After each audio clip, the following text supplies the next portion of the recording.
c'est vrai qu'à la maison, on a tendance à vouloir des grands téléviseurs, des grands. Mais il y a un moment, ça coûte cher.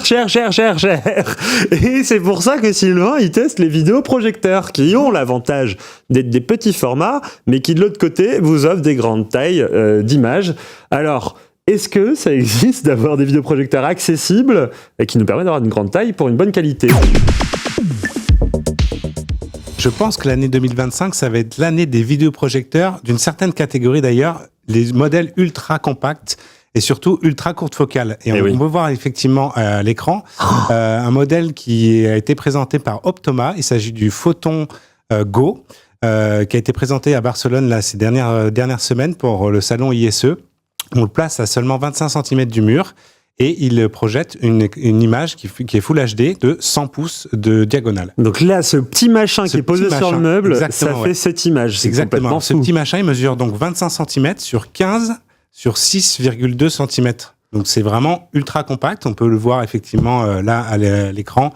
Petit modèle. Il est beau, hein. Il est pas mal. Le design est assez bien pensé. Il dirait presque juste un dock de Switch ou un truc. Ou une petite enceinte. Une petite enceinte. Il est Bluetooth évidemment. Il fait moins de 2 kg, donc on peut le déplacer facilement et encore plus facilement parce qu'en fait il a une batterie intégrée. Ah ouais. Mais non. Si. Waouh. Celui-là a une batterie intégrée. Tu vas nous dire qu'il est sous Android là. Bah oui. On a la définition de Full HD. Il est parfait. Sous Android. Avec la batterie, voilà, on voit l'image effectivement où on a toutes les applications.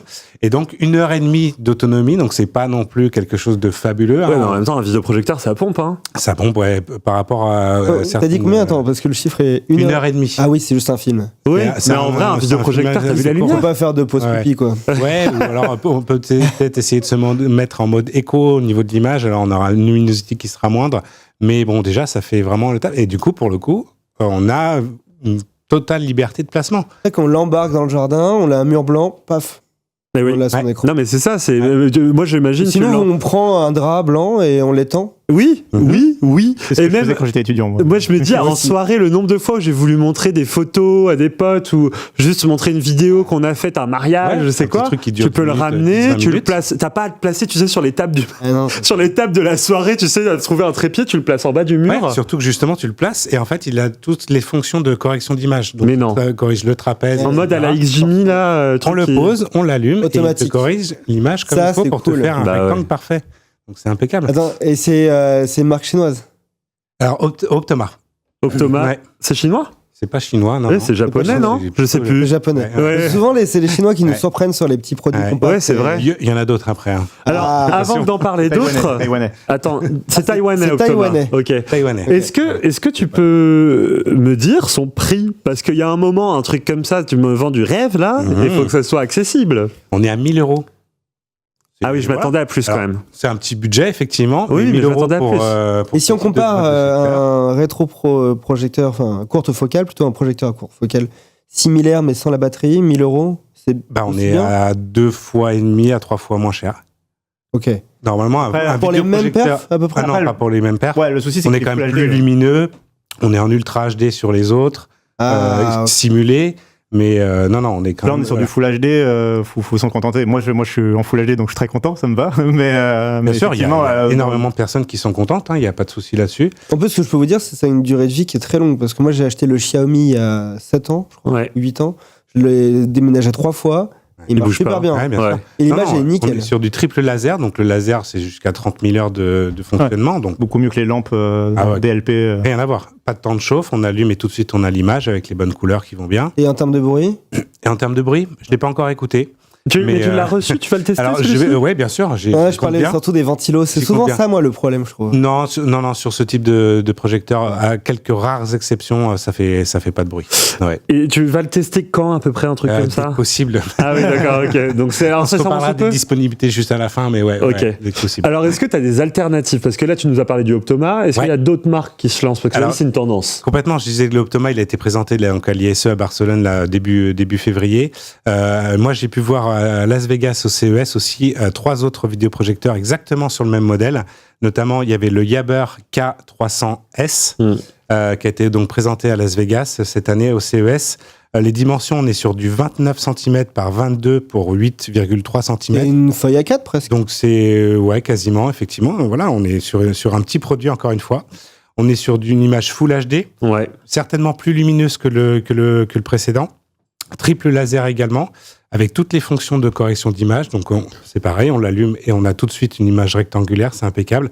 Un système audio JBL quand même, avec des haut-parleurs qui ont été légèrement orientés vers le haut. Donc ça, c'est pas mal aussi. JBL, exactement. Ouais. Une petite ça, marque, c'est la maison Samsung, pour ceux qui ne savent pas. Complètement. Ouais. Marrant. Animé aussi par Google TV. Donc on a toutes les applications de streaming possibles, imaginables. Et en termes de prix, on est aux alentours de 1 000 € également. Ah, donc il y a une vraie compétition sur ce segment, quoi. Et pareil, autonome. Alors celui-là, non. Il n'a pas de batterie. Ouais. Ah. Le seul, effectivement, pour l'instant. Vous achetez une batterie à côté, Blue Yeti, etc. Ouais, là, il faut. Vous rajoutez 20 kilos. Il est beau aussi, hein. J'aime bien. Il est très sympa, voilà. On a un petit design un peu en rondeur. C'est vrai qu'à l'avant, ça fait très enceinte JBL. C'est bien remonté. Il y a le petit logo JBL. T'as pu voir un peu l'image qu'il produisait ou pas ? Oui, l'image, on est sur une définition Full HD avec 1000 lumens de luminosité. Et 1000 lumens, on commence. Alors là, c'est les chiffres officiels. Il faudra que je mesure évidemment en rapporté à la taille d'écran. Mais on commence à pouvoir les utiliser un petit peu dans une image, dans une pièce, éclairée. D'accord, ok. Celui-ci, c'est le 3e que j'ai pu voir au CES de Las Vegas. C'est le Jingo O2S Ultra. Waouh, c'est pas facile. O2S. En fait, donc là, c'est pareil. Alors ça, c'était le Yaber juste avant. Ah oui. Donc là, pour le coup, celui d'avant, le O2S Ultra, il y a une image Ultra HD. Les autres, on était en Full HD. Est-ce que c'est de la... Alors, c'est de la Ultra HD simulée. C'est bien, on commence. C'est la norme dans la vidéo projecteur. Ouais, en vrai, moi, j'ai envie de dire un truc quand même. On le précise que c'est une full Ultra HD simulée, mais en vrai, ça marche trop bien. Alors, ça marche bien quand on est suffisamment éloigné. Oui. J'ai pu publier notamment sur le compte Twitter où j'ai pu comparer une vraie matrice Ultra HD et une matrice Full HD qui simulait une définition Ultra HD. En s'approchant à quelques centimètres, on voit justement la trame des pixels.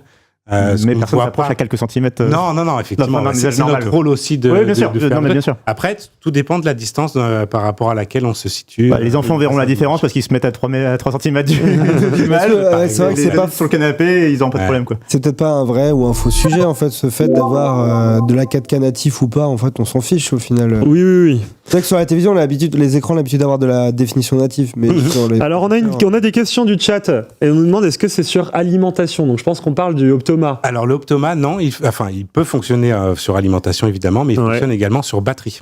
D'accord, ok. On a aussi une autre question. Soit ça chauffe très fort, soit c'est très peu lumineux, soit c'est de la magie noire. C'est quoi le... Il y a un bon compromis, finalement, entre ça chauffe... Alors, ça chauffe très fort, oui. Ça peut chauffer, effectivement. Plus ils seront lumineux, plus ils vont chauffer et potentiellement plus... C'est bien l'hiver. Bruit aussi. Mais c'est pas mal l'hiver, tout à fait. Après, il y a des systèmes de ventilation qui sont quand même assez efficaces, qui font pas de bruit, qui sont vraiment très discrets et qui permettent de profiter de son film ou de sa série sans forcément mettre un casque sur les oreilles. Ouais. Je vois une autre question. Il n'y a pas mieux que XGMI. Est-ce que XGMI ils sont lancés sur ce secteur-là ? Alors, sur le secteur de l'ultra courte focale, oui, mais pour l'instant, avec des modèles qui sont disons, haut de gamme, pas compacts. Ouais. Là, je parlais vraiment des modèles qui sont extrêmement compacts. Donc là, ils n'ont pas fait ça encore, XGMI. Non, ils ne sont pas encore allés, donc, mais on parle je pense que c'est une référence à Malcolm. Mais... On en parle prochainement. Je pense au moment de l'IFA ou quelque chose comme ça, ils vont avoir quelque chose à proposer. Juste une petite dernière, c'est sur le Samsung dont on ne s'est pas du tout parlé. Il y a Samsung aussi qui a présenté au CES de Las Vegas. Pareil, un ultra courte focale extrêmement petit. Là, par contre, on parle d'une image Full HD et on a un prix 1 900 € quand même. Ah oui, d'accord. Ouais. Ok. Écoute. C'est celui-là. Ah oui, c'est celui-ci. Ah mais oui, il est minuscule. Mais lui, c'est pas celui qui est capable de projeter sur la table ? Si, voilà. On peut le mettre. Il est vendu avec un support. Et tactile. Et du coup, ça rend la surface sur laquelle on appuie les doigts, on pose les doigts entre guillemets tactile. Ok. Voilà, avec des petits jeux. Bon, merci pour les images. Merci Sylvain pour toutes ces recos et j'espère qu'on va suivre ces tendances et qu'on va les tester. Ça donne envie. Hein. Ça donne envie et surtout des formats compacts comme ça à mettre sur un meuble TV, c'est vrai que ça fait rêver de se dire on a plus ce gros carré noir dans le salon là, on peut mettre de la déco enfin. Ouais. Bon ok. Ça m'agaçait. Ouais, bon, d'accord, sinon il y a le frame. Mais... Oui c'est vrai il y a le frame.